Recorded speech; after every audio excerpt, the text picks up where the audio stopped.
El gobierno de Canadá prohibió TikTok en los celulares de sus empleados, alegando que la aplicación china conlleva un riesgo inaceptable para la seguridad. Hemos decidido que lo mejor para el personal y el equipamiento del gobierno es que no haya acceso a TikTok, debido a las dudas en cuanto a seguridad. Esto puede ser un primer paso, y puede ser el único paso que demos. Pero en cada paso nos aseguraremos de proteger a los canadienses. En Estados Unidos, la Casa Blanca anunció el lunes que sus agencias federales tienen 30 días para eliminar la plataforma de todos sus dispositivos. Los contratistas, 90 días.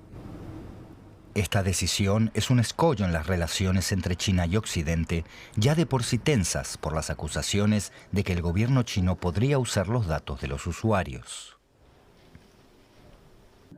Estados Unidos, la primera potencia mundial, muestra una falta de confianza en sí mismo al temer una aplicación para celulares popular entre los jóvenes.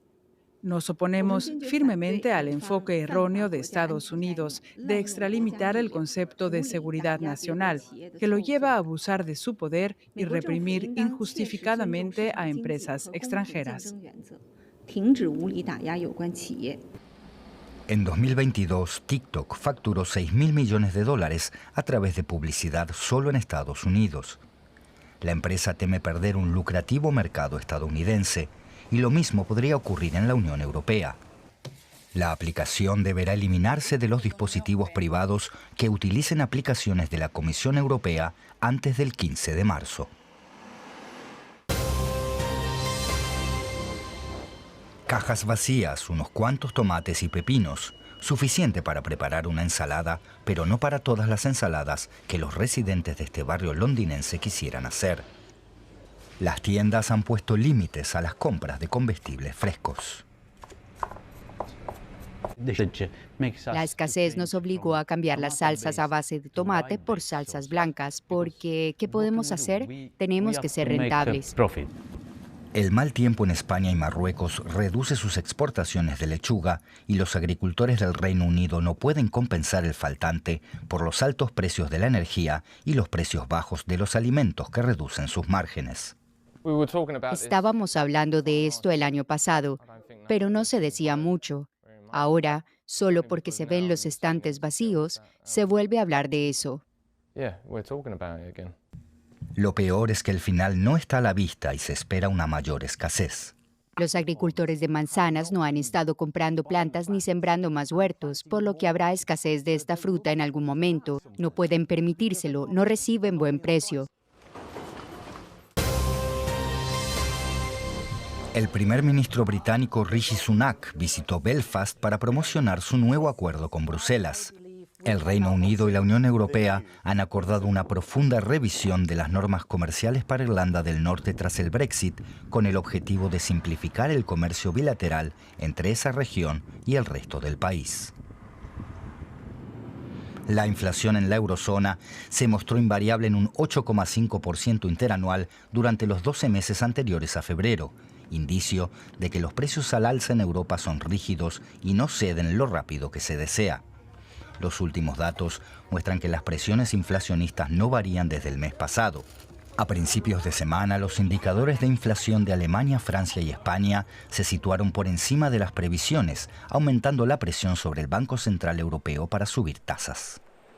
El Mobile World Congress arrancó el lunes en Barcelona, donde los proveedores presentan sus últimos avances en dispositivos plegables, experiencias de inmersión en el metaverso y chatbots de inteligencia artificial.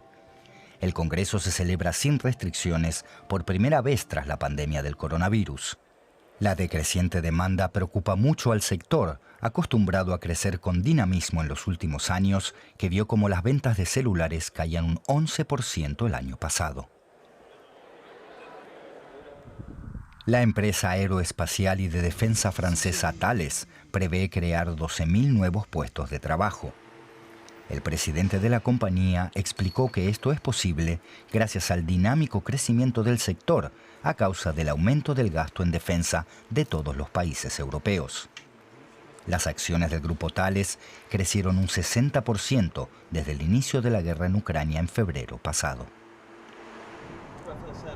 México y Tesla llegaron a un acuerdo para la instalación de una gran planta de autos eléctricos en el país norteamericano. Tras meses de pugna para definir el lugar, finalmente la nueva planta de la automotriz estadounidense abrirá en la norteña ciudad de Monterrey, en el estado de Nueva León. El gobierno mexicano prefería que estuviera en el centro o sureste del país por su alto consumo de agua potable.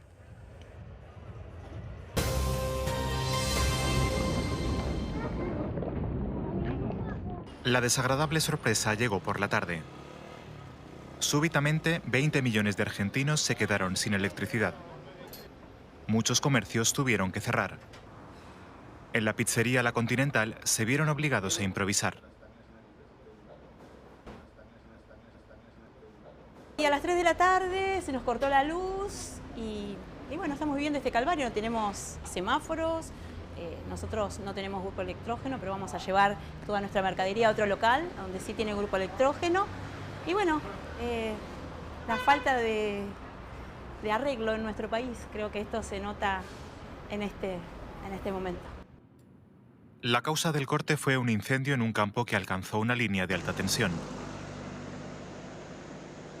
La central atómica de Atucha fue puesta fuera de servicio por razones de seguridad, agudizando el problema de suministro eléctrico.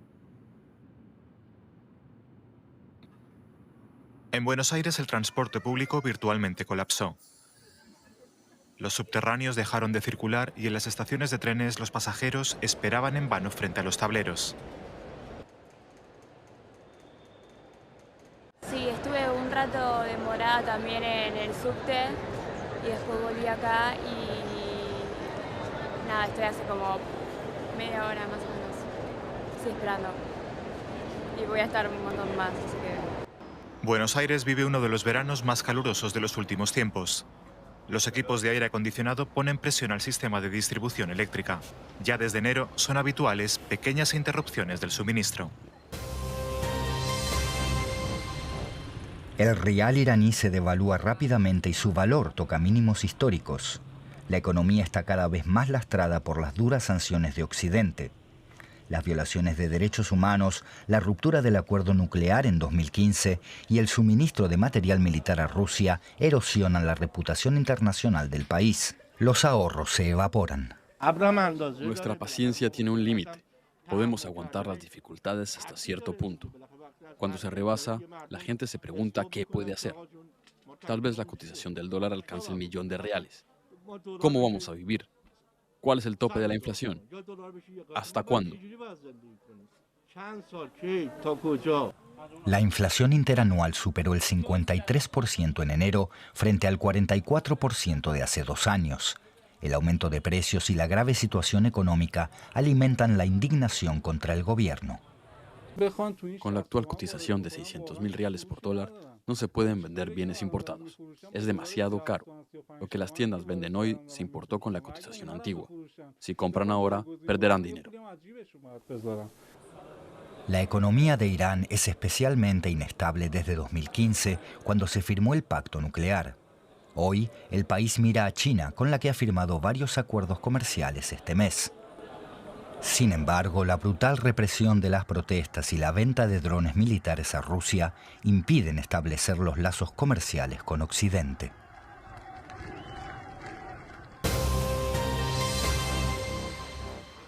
Estas pequeñas zapaterías son habituales en la India.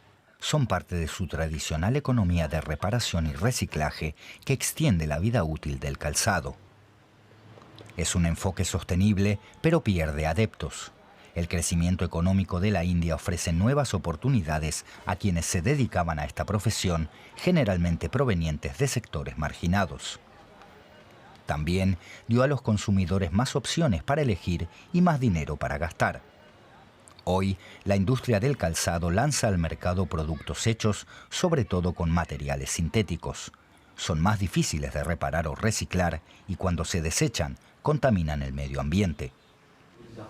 2 exatletas de Nueva Delhi comenzaron a buscar una solución al problema y fundaron una empresa que destina parte de sus beneficios a proporcionar zapatos a quien no puede comprarlos. Como corredores conocemos el tema y sabíamos que cada 3 o 4 meses debíamos cambiar nuestras zapatillas.